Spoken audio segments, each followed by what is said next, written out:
O Ivan fez a barba hoje aí, ó. Tá bem gatão. E aí, galera do Heavy Culture. Estamos aqui, mais uma terça, e as coisas têm sido bastante intensas, bastante convidados de peso aí hoje para cumprir a tradição. Kelly Shaeffer, Atheist, uma das nossas bandas preferidas. Eu acho que a gente fechou aqui unanimidade, né? Eu sou fã, o Miguel nem se fala, né? A cara do Miguel tá igual a do Mantas. O dia do Mantas, quando o Mantas esteve aqui, eu vi esse semblante do Miguel, assim, né? O Mantas, o Ivan também aí tá faceiro, né? Tá faceiro aí, Ivan. Tá com o microfone fechado. Liga o microfone, pois. Não, é uma referência. É uma referência, tanto ele como o Roger Patterson. Que maravilha. Welcome, Kelly. Thank you. Thank you. Pessoal, não é sempre que a gente tem um cara do Atheist aqui, né, bicho?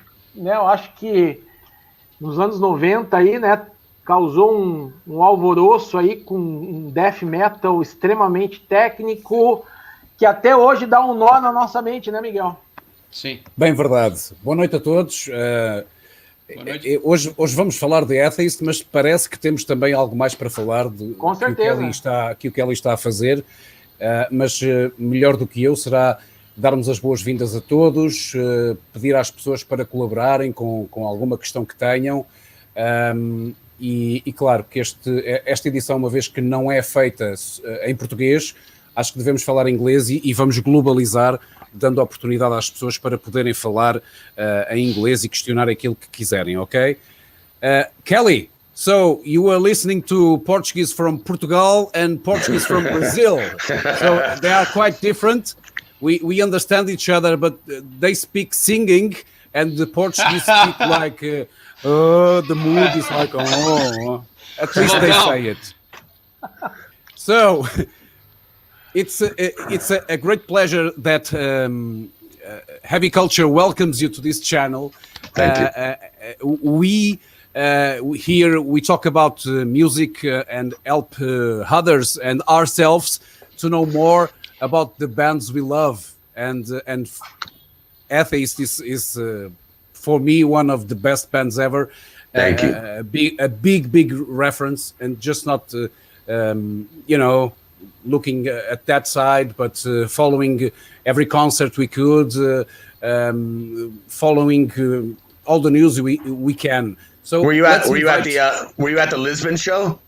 Yeah, Yeah. and my God, That's cool. No words. It's like no words. We will talk about the guys in the band and stuff like that.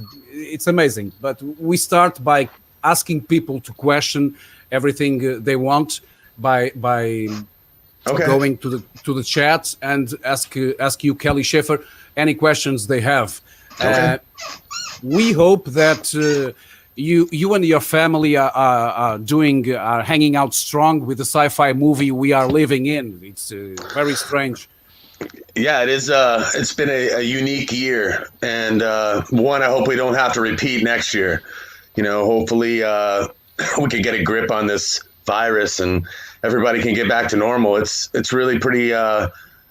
I never thought that music would ever be silenced in this way, it's just, we were having such a great year. Last year we had a tour with Cattle Decapitation, and that went really, really well. And I got a couple new guys in the band, and the band has never sounded better. And then all of a sudden a virus comes up and just ruined everything for everybody. So it's been different, people get to spend a little more time with their families and maybe be productive. I've tried to be as productive as possible, but it's been interesting.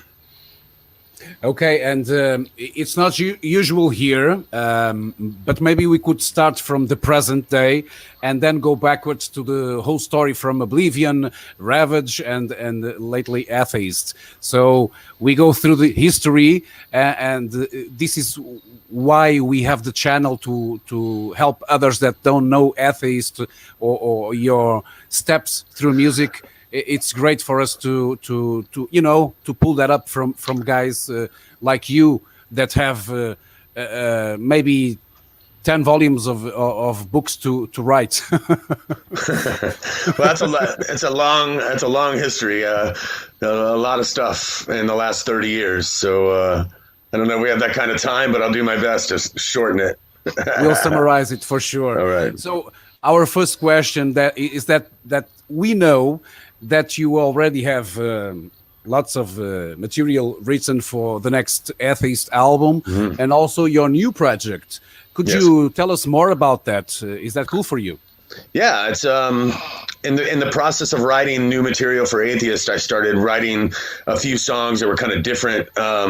Just felt different than the Atheist stuff, and so I kind of pursued that. I stopped the Atheist writing because I had written about 3 hours worth of stuff for the new Atheist, and so Till the Dirt was born. That is my new band, and I'm really, really excited about it. It's a strange hybrid of sort of the best part of 90s grunge meets sort of black metal. So it's kind of like Alice in Gothenburg, like really, really weird. And I have a home studio, and I started working from the home studio, and I'm really, really proud of it. I wrote 16 songs in the last 2 months and recorded them. And one of them you can check out on YouTube. It's called Outside the Spiral. And the band is Till the Dirt. And I hope everybody will check it out. I'm hoping to get a record out. It's just now kind of coming together. So I'm hoping to get a deal with that and be able to put a record out next year with that band as well. And some of the Atheist guys have done some solos on some of the tracks as well. And also bass.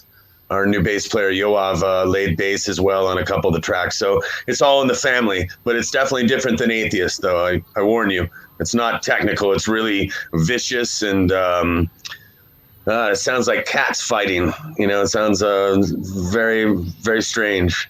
It's bold for you to do something like that, because mixturing grunge with black metal, oh man. I want to check it out. I'm curious. Yeah, it's not being a black metal fan, but I'm curious. But I'm actually not a black metal fan. I mean, it's not that I'm not a black metal fan. I just never. I honestly don't. I don't listen to a whole lot of black metal, but I've been told that that's what this sounds like. So I think it's more about my vocals. My vocals on Till the Dirt are some of the sort of the witchiest shit that I've ever done. And I don't know, I just found I kind of wrote under different circumstances with this band. As opposed to just smoking, I was drinking. And so it kind of created a different sound. And I never drank while writing with Atheist, never drank alcohol or anything like that with Atheist. So with this new band, it's I don't know, it kind of changed my songwriting a little bit. And so when I feel free, well, it just makes you, alcohol makes you feel a lot different than smoking weed does. So I think that it came off more aggressive, and but it's real catchy. It's like really catchy extreme metal. So but I'm only kind of giving you what other people have told me. I sent it out to a lot of my friends in the industry, and sent it out to like Gene Hoglan and Dirk from Megadeth, and guys that I knew would tell me the truth. Once I had a couple songs, and everybody was real excited about it, and kind of feel like there's not a whole lot out there like this. So I put out the first song. I made a little video for it, and like I said, it's on YouTube now. If you go and search Till the Dirt, and let me know what you think of it. Yeah, we'll do for sure. Cool. Let us know if you already have a label that shown any interest, or no, I'm looking for a label. I'm looking for a label. Yeah, I mean, this, like I said, I just wrote this in the last 7 weeks, 8 weeks, since August 1st, and now I'm 16 songs in and recorded. So yeah, any labels out there that want to hear it, hit me up. I'm easy to find, and it's really super unique, and it's really well done and quite listenable. So I hope you'll check it out. We will for sure. I'm sure that some people already left us, and they are looking for the band for your new project. Well, you can open two windows, Yeah. Okay, let's go forward. And this is my perspective, saying that being true believers in Lavoisier's law, I have a question to ask you, something like, have you time traveled and saw humanity's future and came back to warn us about the Earth demise with your songs in Atheist? Because the lyrics, man, it's like warnings all over. Well, I don't know that I had any sort of. I mean, I think everybody has like their own ideas and visions about, you know, places they live and what's going on. But I never wanted to write a lot about, you know, horror movies or gore or stuff like that. I was always lyrically kind of in a progressive place, you know, trying to, I don't know, things that made me angry. Obviously, religion made me very angry, you know, so much so that the band became Atheist, you know. So, and I think that, you know, organized religion makes a lot of people angry. And so it's a pretty easy subject to write about, but also about, you know, the environment. You know, before people were really talking about the environment, I was definitely aware of it and aware of how people were just sort of abusing it, you know, and so Mother Man, you know, that song Mother Man kind of signifies that whole feeling that I had about environmental issues, and just try to keep it interesting, you know, and try to do something different. At the end of the day, that's all atheists has ever really tried to do, is just be a little outside the box, go in different directions, and try things that haven't been tried, you know. And also, saying this makes me ask you if you feel that you have changed some people's minds looking to that perspective. Do you believe that you made a change in the metal community, for instance? I don't know if I made a change, but I definitely made people think a little bit, you know, about it. And if I can make people think, then that's a success to me, you know, just, and, you know, that's what I enjoy about people that bring things up. Maybe I don't agree, but maybe it pulls me into a different side of thinking. And, you know, I've received letters over the years, you know, from people who say, you know, that the lyrics meant a lot to them. And that's always nice to hear, you know, and, hopefully, you know, I mean, listen, if you can change one person's mind and make them not dump their trash in the river, or, you know, or have respect for the earth a little more than they did before they heard a song or before they were familiar with the lyrics, then that's also a victory. So, yeah, I think I hope that I've contributed at least. Look, we have a question for it's a friend of mine, of course, also a fan. Ernesto Martins is asking you if you are really an atheist. I don't know that I'm technically an atheist, but I'm probably, you know, I really hate organized thought. And so I really don't like to have a little classification above my head. You know, Atheist was a great name for a band. And, you know, as I always tell people, the guys in Megadeth aren't serial killers. And all the guys in Atheist aren't, you know, atheists. So Metallica guys aren't made of metal, and you know, Cannibal Corpse don't eat people, you know, but it's all great names for bands, though, you know. And so my beliefs are what I refer to as individualism, you know, and it's not a real thing at all, but that's kind of what I like about it. You know, I lean a lot of different ways on a lot of different things. So, but the common denominator is I definitely don't believe in God, you know. Okay. So knowing that guy that asked the question, Ernesto, he calls himself a real atheist. So, like, he's free to do his choices, and I believe I respect everybody's belief, as long as they don't try to make me believe as they believe. You know, that's when we have a problem. I think everybody's entitled to their own interpretation of how we got here and where we're going when we die. And mine is just always not really fit into any of those boxes at all. So, but I would say, you know, probably the closest thing is an atheist. I definitely I have more in common with atheists than I do with any Catholics or Christians. So usually I say something like this: if you want to worship a rock, please do. Yeah. People are free to choose what they think it's best. George is pointing at the next question from Eric Thorm. Can you read that for us? Because you want me to tell us a bit. Yeah, if you want. So tell us a bit about how the creation process for the Mighty Jupiter album. I found it really impressive, the overall sounding of the record, the classic tech death tempos. Thank you, Eric. Appreciate it. And whenever we got back together, it had been many, many years since we've written together. And me and Steve were very apprehensive about making new music together, Steve Flynn. And until we got in the room together, and when we got in the room together and played, and it was just like when we were teenagers, we immediately wrote a song called Second to Sun. And that was the first kind of indicator that Atheist was still there. It was really, it was kind of interesting because it was almost a third person perspective on how it, we had been listening to Atheist for a long time, but not being in the band for 17 years.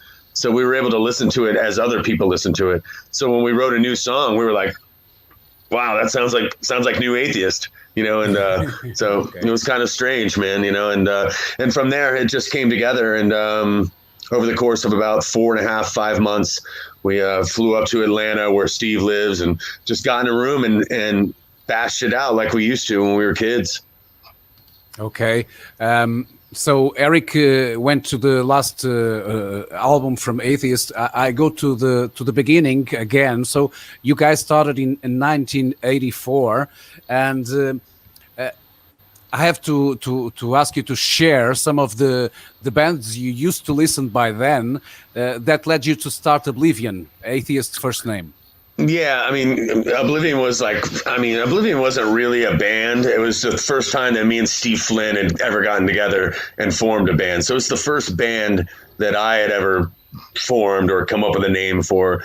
But it quickly turned to Ravage after that. But we were listening to Maiden, Priest, Sabbath, old, very early Metallica, early Slayer. That was kind of the diet, the vitamins of music that we were listening to. But we also loved Rush and, progressive bands as well. We listened to a lot of different kinds of music, Led Zeppelin, and I think that what kind of, makes Atheist different is our roots are in multiple places. Whereas a lot of kids today start with bands like Death and Pestilence, and that's where their history starts. And they never bother to go back to Black Sabbath or Iron Maiden or any of those things. And it's really important that you have that musical knowledge to know, sort of where you're going musically. You have to know kind of where it's been, in my opinion. And so I suggest all young metalheads, 20, 21 years old, if you haven't spent any time with Black Sabbath, shame on you. You have to do it. If you look at Georgie is laughing because he knows his stuff, and he's always telling me to listen to some other things that you really don't give a chance. Are you saying you don't listen to Black Sabbath? Not usually. I will burn. My goodness. Oh man, it's just. I already started to listen to something, but I have. Sorry. What's that? Poser. Kill the posers.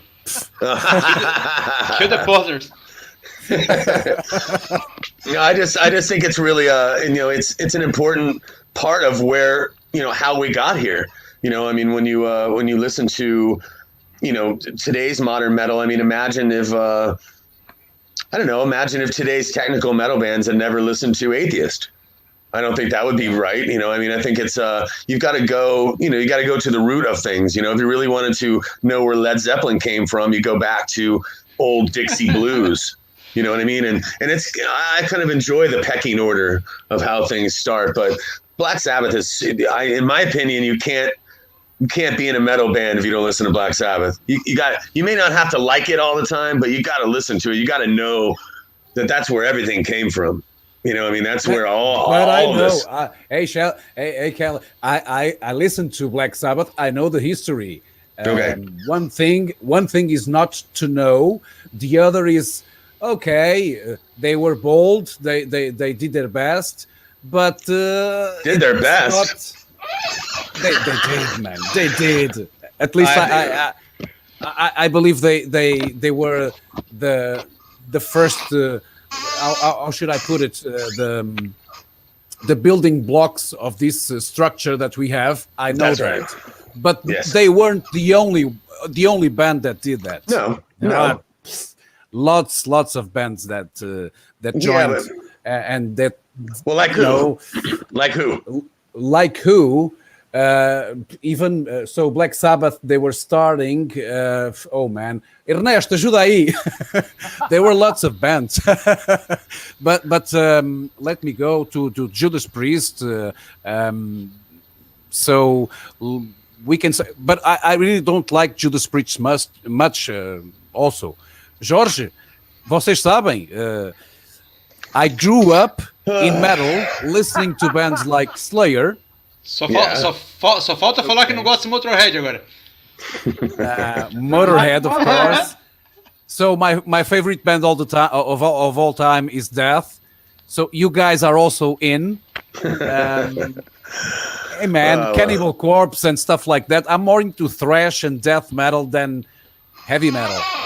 No, I get it. I'm not. Listen, I understand what you're saying. Like, but so you don't dislike Black Sabbath? No way. I didn't say that. Okay, so I don't listen to it usually. I have one vinyl record of Black Sabbath, and I like it a lot. Now listen, it's not like I ride around every day listening to Zeppelin and Sabbath, but I do. If I had to go to a desert island, there's a good chance that a Black Sabbath record would be a part of it, just because. And I don't know which one. But because there's a lot of different moods. But I like, music is like this thing where, you're in the movie and if you're scoring a film and you want a particular scene to feel a particular way, then the music's very important to the visual. So I look at life like that. If I want to feel like Black Sabbath, I put in an old Black Sabbath record. It makes me feel a particular way. But pound for pound, I listen to a lot of different, it just depends on throughout the course of the day, what I feel like listening to, whether it's super extreme, like if I'm drinking and smoking, then the heavier my musical taste goes, and so it's kind of weird, we're out on the road. I like to turn people on to things that they haven't heard. So I like to be that kind of guy as well, and be like, oh, you got to hear this record, or you got to hear that record, or hear this band, and I love, I love new music as well, and I love the speed and the fire of it all. I just, I just don't like it when people's roots start with death. Oh, okay, so that's where my musical journey began with Death and say Possessed, and then you move forward without ever going back and listening to Black Sabbath. And there's a lot of kids like that have never listened to Black Sabbath, and it's like.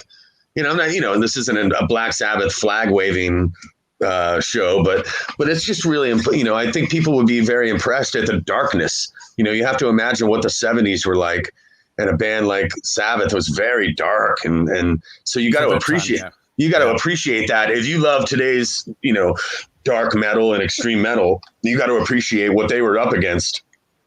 The same way you can appreciate what Atheist was up against in 1988, playing weird ass jazz fusion death metal. People were like, "What the fuck is that?" And it took a lot of years for people to go, "Oh, okay, I get it." They're fusing in different influences, and it's still heavy as hell, but it's different. And so it's just kind of something I think that a lot of people should not shut out, certain things of music just because it's old, I believe that you, Jorge and Ivan, are right about the importance of a band like Black Sabbath. I have to tell you that I have an important song of my life while I was 16, that every day I listen to Iron Man every single day. Well, see, that's that's like a vitamin. It's like taking a vitamin. You take your vitamin Sabbath. It was quite important at that time, but then when things started to be more aggressive with music, it's like a magnet. So yeah, I get it. No, we all did. We all. That's what made us go from Iron Maiden and Judas Priest to Metallica and Slayer. There was a graduation there of heaviness that was appealing to all of us. And that's, that Exodus, early Anthrax, all that stuff was so much heavier than Deep Purple and Black Sabbath and Led Zeppelin. The guitar tones were fatter and thicker, and the drums were faster. And so, and then, the punk rock sort of influence came into metal as well. And also metal, sort of got into punk rock as well. So there was a hybrid there that was kind of an interesting period. And, but no, I love today's sounds, the heaviness, and James Hetfield is owed a lot of credit for changing the way guitars sound, coming from Judas Priest and Iron Maiden. What made Metallica so different was that shunk, shunk, shunk, shunk, shunk, shunk, that's super heavy. And that was him multi-tracking guitars and making them really sound like a wall of guitars. And that was appealing to us. And it made us want to play, heavy music. Indeed. Ivan, tinhas uma pergunta. Eu tinha uma pergunta, eu vou fazer em português, aí tu traduz aí. Se o John Paul Jones do Led Zeppelin e o Geezer Butler tinha muita influência sobre o Roger Patterson. Was Roger in, let me see if I can guess what he said. Was Roger Patterson into John Paul Jones? Yes. Yes. And Geezer Butler. And Geezer Butler. Oh, yeah, absolutely. And ironically, and oddly enough, Gene Simmons. Who's not a good bass player, but Roger really loved Gene Simmons as well. Like he was, absolutely huge Geezer Butler fan. We listened to Black Sabbath a lot when we were writing atheist music, even though it doesn't sound like it. It was just a mood of Black Sabbath, but John Paul Jones, very important to all of us, to Steve, to Roger, as a bass player. John Paul Jones is very underrated, super melodic. And so definitely Roger was, for sure. And I would like to add a name if Roger was also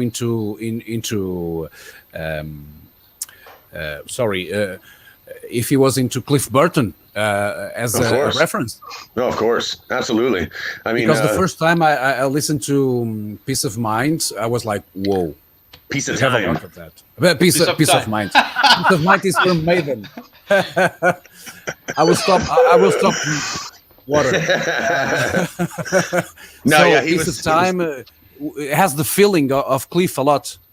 Yeah, it was very raw, and Cliff. Obviously, Cliff playing with his fingers. We were big. We were always frowned on people that played bass with a pick. It's not really playing bass.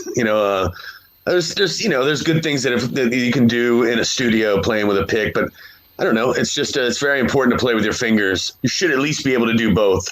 And Roger was a big, his fingers were insane, and so were Cliff's. And I think it was inspirational to. It should have been to any young bass player. So I mean, Metallica just really was a very important band to us. Because they were just so fucking heavy.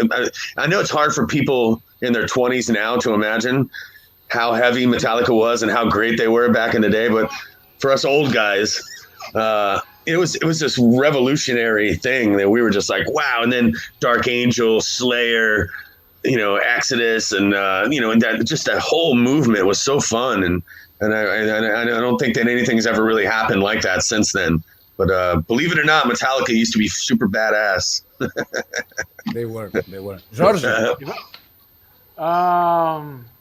What is the inspiration for the song Samba Brisa from the album Elements?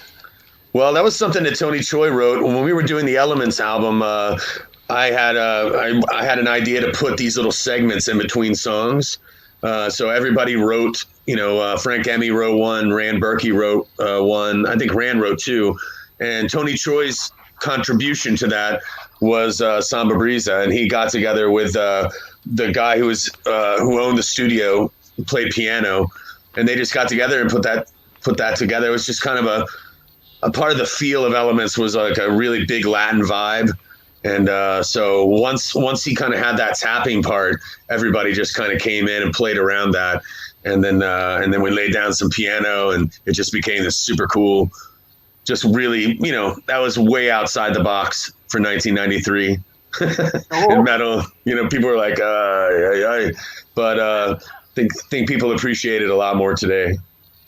Very good. It's funny because a Brazilian is asking you this question because it was inevitable. No, yep. Todo mundo fala isso aqui. Fala para ele, Miguel. Todo mundo fala do Brasil, que é a inspiração do Brasil. So Jorge is saying that everyone in Brazil says that that music came from Brazilian inspiration, and well, Tony Choi is actually Cuban, so it's Tony Choi's Cuban, so I mean that's where that song came from. That kind of a Cuban, it's it's a Latin vibe, so it's all blood, it's all blood. Indeed. It's definitely not Caucasian, It's definitely do you know any particular kind of music from Portugal? For instance, when you were here, have you listened to Fado? I have not. You have not. So I have not. If you're into those guitar players that do incredible stuff with their fingers in these acoustic guitars. Oh, no, I love that. Marvelous. I probably heard some of it and didn't realize that it was from Portugal. But I obviously I love anything that's played really well. If it's at a high skill level, then I'm into it. And no matter what kind of music, even as much as I hate country music, I really love like old school pickers like Roy Clark and Chet Atkins, like those old school country guys, because of the way they play with their fingers is fucking amazing. But I love flamenco players. I mean, I just have an appreciation for people that are highly skilled musicians. I'm a huge fan. Not being a country music fan, have you ever spoke with David Vincent when he started his solo career? Well, you know what? What David's doing is actually, outlaw country, and I can kind of see why he would want to do something like that. Listen, I'll take that over that 6 Feet Under record any day. You know what I mean? Like that new 6 Feet Under song is so terrible to me. I'm really, really, I hate to say it because I usually won't come out on, and put somebody on blast. But I know Chris Barnes for a long time, and man, oh man, that is just not. I'd rather hear, country music than hear that. And it's not against the band, but just the vocals on that are just really not. I don't know if you know what I'm talking about. You know what I'm talking about? Not yet. Oh. I already have a heads up. Oh man, yeah. So, but I think that what David has a very deep voice. So I don't know, and I it's not something I would ever purchase or listen to, but I think it took a lot of balls to do that. I think it's definitely listen. We're artists. We can do what the fuck we want to do. You know what I mean? Everybody can sit on the edge of their bed and talk shit on Facebook and be like, well, I prefer him to stay in this little tiny box. Well, fuck you. You stay in a little tiny box. I want to make different kinds of music. I want to paint with different colors. I want to, do it. Like, you don't have to like it, and I understand that, but you can't tell an artist that you can only use blue ink. You can only use blue paint. No reds, no oranges, no yellows, and I just don't. So I tip my hat to David. It took a lot of courage to do it, and I didn't think it was all that bad, really. You know what I mean? It's not my thing, like but Atheist, you did the same. You did something quite different. That goes. We can go to that question from Ernesto. Is asking about the tech death approach. How was it received? Well, Ernesto, I don't know if you're Ernesto. Thanks for the question. In the early '90s, it was. I've told the story many times. It was super difficult for us because we were bringing jazz fusion into metal, and we were kind of the first band to do that, and that kind of confused people. And so when people get confused, they don't like it, and that's kind of where we were in the beginning. We had no one to tour with, no one to we didn't have a sister band until a couple of years later when Cynic came along, and then we had sort of a like-minded band to be friends with.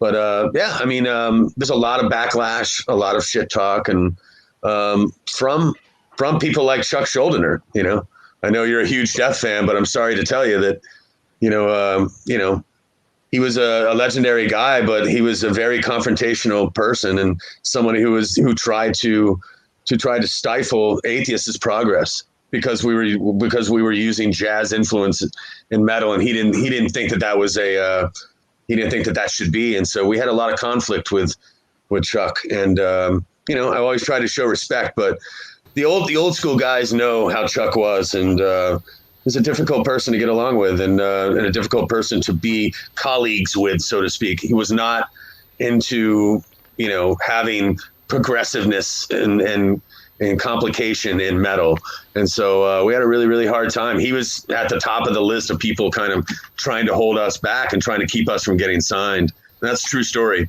So I know that. Okay. Burst a lot of bubbles in the people who, you know, sort of hold Chuck in high regard. And I'm not trying to be disrespectful. I'm just being honest. But he did the same. He did the same. Yeah, he later. Evolved. Yeah. He did. And, you know, later he finally realized that in order for extreme metal to move forward, people needed to learn how to play their instruments. You know what I mean? You couldn't have, you know, as I say, this knuckle dragging, sloppy shit go on forever. Everybody kind of need, you know, because in the beginning there was a lot of sloppiness in metal. You know, it wasn't really well played. I'm talking about like death metal. You know, and death metal was it was kind of messy, and not a lot of people could really play solos really great and use odd time signatures. And I think he ended up appreciating it later because of Paul and Sean from Cynic. I think then, and guys like Gene Hoglan. I think he appreciated their abilities more than he actually wanted to fuse in, you know, a progressive. So it's difficult for me when I hear people say that, you know, when they mention Death as sort of the leaders of progressive technical metal, that's just fucking false. You know, that's just not true. So, okay. You know, and that being said, I have to ask you something about this. Are you mad at me now? No way. I totally love Atheist, and you are one of my references. Will always be. But asking about the boldness that you had and the risk that you I believe you felt. Do you have any regrets? No, just that people didn't get it a little sooner. Like when I was in my 20s. It would have been nice if people would have understood it then. And we could have, you know, the only regret I have, obviously, is that Roger's not alive to see it, you know, not alive to see where this all landed, you know, and it's just really nice that people finally could appreciate the fact that we were just trying to do something different. We were trying to move, as I say, move the boulder as opposed to leaning on the boulder, you know, and a lot of bands come along and sort of lean on the boulder, but nobody pushes it and gets it moving to a new place, you know, and that's what you're supposed to do as an artist. You're supposed to break new ground and try things, break rules. There are no rules in music anyway, so anything goes. And in today, you know, if you look at today's music, it's just, you know, just taken to, you know, I'm so proud of technical metal and how far it's come, and how many bands are. How many young musicians are just so talented, and I hope that we had a role in that, you know, just by showing them that you can fuse all these different styles together and still keep it heavy as hell, you know. Okay, and at the moment, sometimes we feel that we listen to a record, and lots of bands are, you know, labels are throwing records every day. So and sometimes we listen to new stuff and they sound all the same. Do you have an idea if that belongs to the studio in particular, or the label is looking for that sound? Because sometimes it all sounds the same. Well, what are your thoughts? I think you're absolutely right. I think that the biggest problem is that people are making records in a non-organic way today. So, you know, back when we were making records, you know, we were recording to tape. A lot of those performances that you hear, all the drum performances that you hear are live takes. So there's no punching in, there's no cutting it up on the computer. Those are fucking live performances. And when you hear somebody play live, you hear mistakes. You know, I mean, there's a lot of mistakes in our music. And I think that's what's missing from today's music, are mistakes. nuances, human flaws. You know, I mean, nobody plays kick drum perfectly. Nobody's 2 feet are exactly perfect every time. But in today's music, when you're using triggers, the sound is just, it sounds exactly the same no matter how hard you play. So somebody who's like John Bonham from Led Zeppelin would sound exactly the same as some little 85-pound skinny kid from Minnesota playing drums. You know what I mean? But in reality, they're both playing with different levels of power. And so I don't think it's just different the way things are recorded now. And I think that there's also not really that band. A lot of people are writing through the computer with file sharing. And I know that, you know, I've done a lot of it, and it's just a different process. And I think things are too perfect now. And, you know, the way the recordings are just too fucking perfect. There's no mistakes. Everything is replaced and perfectly in there. And it's robotic. It's like AI. And Kelly, when you go to the studio now, how do you want to record? Well, we try to play. We play the song, and when we play the song, we record the drum tracks. And we'll play the song 12 times in a row if we have to, until we get one drum track that's from the beginning to the end. And then we build on that. And when that's the spine of a band is the drummer. And if you have a straight spine, you know, you have a good spine for a song, then, you know, you can build on that. And, you know, we sit and we punch in our guitars and stuff like that, like we always have. But we try to keep things, you know, we do, like if somebody gets a really good take in the scratch track, you know, sometimes we'll keep one of those tracks just because it has a feel, you know, it has an organic quality to it. And, but I don't know, you know, this time around, it's been 10 years since we made a record, so things have changed a lot. So I think we'll probably use a little of the technology, you know, but being aware of how important an organic take on the drums is, I think is really important. There's really no drummers that make records today that I know of that don't do it in pieces. And I don't know, it's just different. Anybody that plays drums know that you feel differently from the beginning of a song to the end of the song. You get tired, you know, you may hit differently, you may hit harder in the end than you did in the beginning. Those are important to your ears. Your ears notice those things. And I think why a lot of young kids today are listening to old school death metal and kind of going, wow, you know, and just feeling what, you know, feeling excited about it is because it's not perfect. It's messy and there are mistakes. And I think that your ears kind of want to hear that imperfection. You know, that's kind of my take on it anyway. It's funny because when you talk about these young people listening to old school death metal, I believe you've always been a reference of mastering the craft when talking about instruments. I have a question that goes to your process. How do you choose your musicians? Do you have them in a bunker practicing and eating, and then you need one and pop, there he is? Or how do you do that, man? Well, I was really, really lucky that the band that I have now is just, I can't wait to make a record with them. They're the same guys that did the Cattle Decapitation tour. Different guys that I brought down to Brazil, though. When we were in South America last year, we had a different drummer and different bass player. So we have a new drummer and bass player now. Anthony Medaglia is our touring drummer, but he's also going to play where he's going to do a couple of bonus tracks on the new album. Steve Flynn will be doing, you know, the drums on the record, but our new bass player is Yoav Ruiz Feingold, and he's and new guitar players. So the three new guys are from Berkeley in Boston, and so they're all friends. And I met Daniel through a band that he was in called The Offering. It's on Century Media.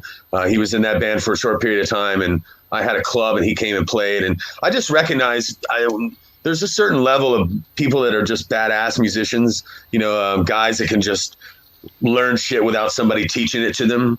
You know, is a good indicator right off the bat. If you hand somebody an album and say, hey, I need you to learn these 8 songs, and they come back 2 weeks later and they know those songs, you know that person is accomplished and they understand how to play. and I really love that. Now, songwriting is different. We've yet to really kind of get in a room together and write songs, but me and Steve have that chemistry with us, and so it enables us to kind of keep Atheist the way Atheist should be. And then using these new guys, I look at them as these new kind of paintbrushes and new colors, as we were talking about, colors that we've never been able to use. And both, Chris Martin, Yoav Ruiz, and Daniel Martinez, these three guys, I can't say enough about them. They're just so talented. And then Anthony Medaglia as a drummer is the first guy that, Steve Flynn was a big part of the decision in bringing Anthony in to play drums on tour, because Steve can't tour a whole lot. So we wanted to be able to get out and tour and support this, this new record when we do make it. So he's kind of the understudy, and he's just unbelievable. He's also a Berkeley student. So I guess I've been really lucky, just to always play with guys that are far more talented than me, So this means that there is no pop. you are lucky to find these guys, and Absolutely. I'm sure that they also want to join Atheist like that. It's a little easier now than it used to be, to find these guys, But listen, there's also there wasn't, when we lost Roger Patterson, there weren't kids that played bass like that. Tony Choi was one of the few guys on Earth at that point that could play like that, and so it was really difficult, whereas now there's 16, 17-year-old kids sitting on the edge of their bed that are monster players, way better than us, so it's incredible. The talent level is grown exponentially. Ok. Jorge, Ivan, perguntas desse lado? Eu tenho uma pergunta para ele que ele gravou um backing vocals no Band The Remains em 88. Eu acho que eles estavam na mesma época no Morris Sound gravando. Okay, Ivan is saying that he believes that you participated in the Beneath the Remains album with chorus vocals while you were recording Tampa in Tampa. Yeah, so I was Scott Burns, who's legendary producer for the young people that don't know who Scott Burns is. Look him up; he's great. We had obviously already recorded at Morrisound. When Scott went to go do the vocals, those Max was still not speaking English really as well as he does today, and so they needed some lyrics. And I think Scotty appreciated my lyrics, and so he called me and said, "Hey, will you write a couple songs?" And so I did. And also Borivoy Kryn, who was a really important guy in metal, also the same guy that runs blabbermouth.net. Was a big part of that as well. And they just called and said, write a couple songs. So I did. And they chose, what ended up becoming Stronger Than Hate.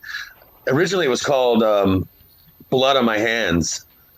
And that was my original title. And so when Scotty called and asked me to come up to Tampa and work with Max on the song to help him pronounce some of the words and kind of help him phonetically get through it. And so that's how that came about. And then while I was there, John Tardy came in from Obituary, and and then we ended up doing backup vocals on it. That was a great time. That's really cool. I like that. Yeah. Part of the history of it was like a little, Scott Burns was there was a lot going on in Tampa at that point, and a lot of people wanted to be in Morrisound recording because they were just getting the great sounds. And so Scott had been in Brazil with Sepultura tracking everything, and then they came back to mix it in Morrisound in Tampa. Yes. And so he was like, yeah, I can get some lyrics written. So they just wanted a little bit of a an American approach. Probably it was just listen, if I had to write a record in Portuguese, it would be fucking terrible, So I commend all you guys for, I can't speak one lick of Portuguese or Brazilian or anything, Spanish. I'm horribly American that way. No. It's not an easy language. We can say that to you. But I'm sure you can say something in Portuguese that you already did. Olá. Well, I try to when we go places. I try to learn as much as I Obrigado. can. Obrigado. Remember that one? Obrigado. See? There we go. Arigato. See? I remember that. I remember, and I try to remember as much as I can. But it's been a year since we've been on the road, so. By the way, you were scheduled to play in Portugal in September this month that is coming to an end. You have been postponed for next year, I believe. But there are some good news.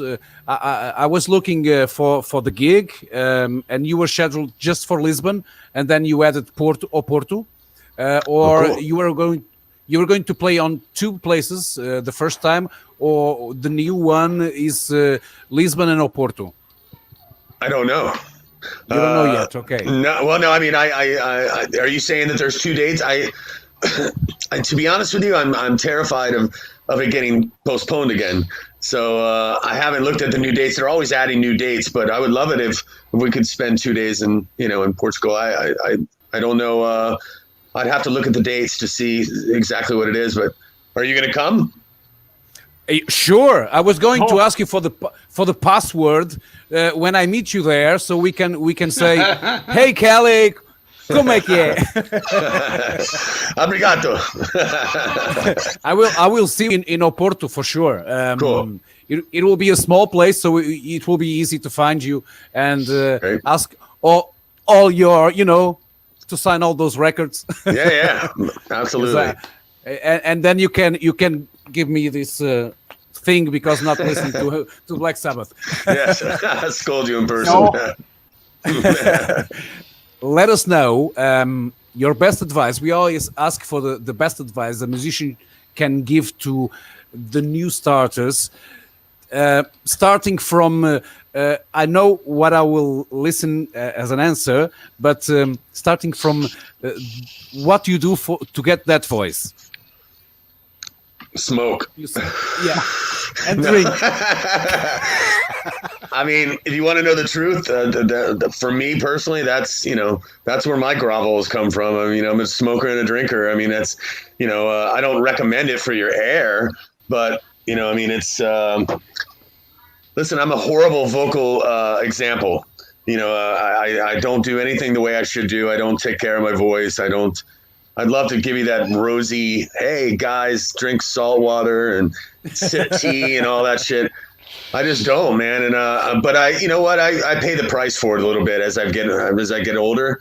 I have to be less abusive. But I really, I try to drink some tea before I go on. I use this stuff called throat coat. That's really amazing and helps me kind of get through shows. As long as I don't get sick, I'm good. But as soon as I think everybody that gets sick has a tough time screaming, and but I've been really lucky. My voice is held up, and actually, I feel like my vocal performance on "Till the Dirt" is the best shit I've ever done in my career. It's the witchiest, most brutal shit that I've ever done. So I look forward to doing the new Atheist record and using some of these new voices that I've only just since found these new.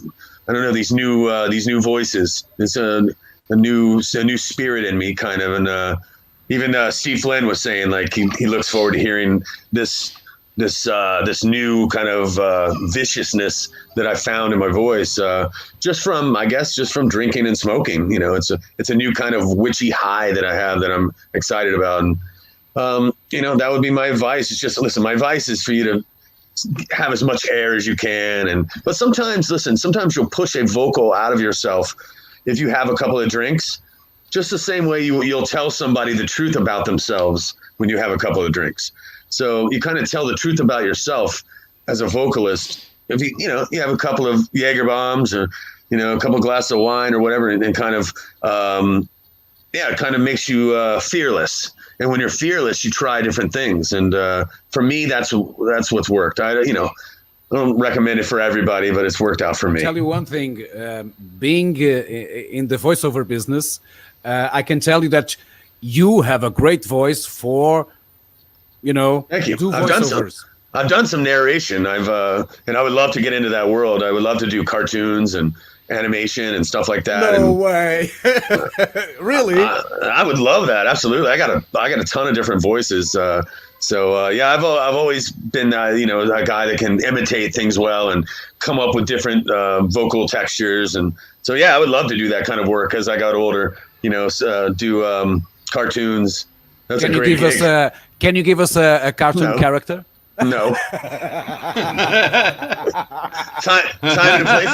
Time and a place for everything, man. No, but I mean, anybody can get themselves, pull themselves together, a Southern accent. You know what I mean?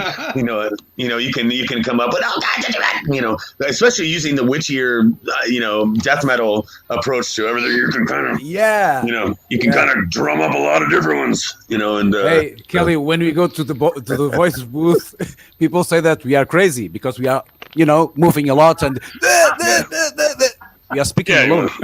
Yeah, kind of helps, But yeah, my voice has gotten a lot deeper as I've gotten older, so I'm able to sort of pull in more of a narrating, sort of a Morgan Freeman, No, but thank you. Great, man.